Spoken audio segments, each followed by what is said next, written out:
విడివిడిగా. Hi friends, నమస్తే.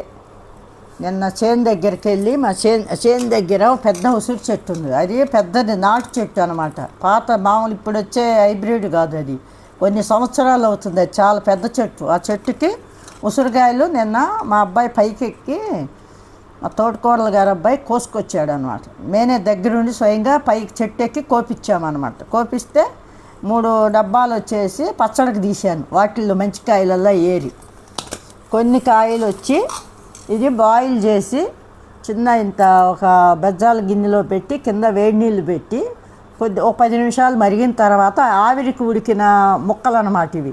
ఇది బెల్లం వేసి పాకం బట్టి కొద్దిగా నిమ్మరసము కొద్దిగా లైట్గా సాల్టు వేసి కొద్దిగా పాకం వచ్చిన తర్వాత కొద్దిగా గట్టి పాకం వచ్చిన తర్వాత మీకు చూపిస్తాను. ఇప్పుడు పాకం వచ్చిన తర్వాత ఇది ఇక బాటిల్లో పెట్టుకొని నిలవబెట్టుకొని రోజు పిల్లలు పెద్దలు అందరూ తినవచ్చు. ఇది బాగా స్వీట్ ఉంటుంది, పుల్లగా బాగుంటుంది, అంత టేస్ట్ బాగానే ఉంటుంది. ఇది ఒకటి.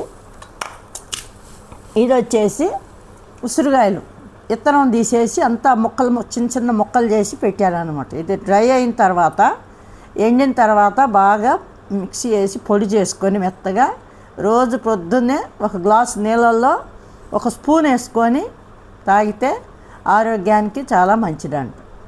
చాలామంది దీంట్లో సి విటమిన్ ఎక్కువ, కంటికి మంచిది, హెయిర్ ఫాల్ ఉన్న వాళ్ళకి, రెండోది షుగర్ కంట్రోల్ అవుతుంది.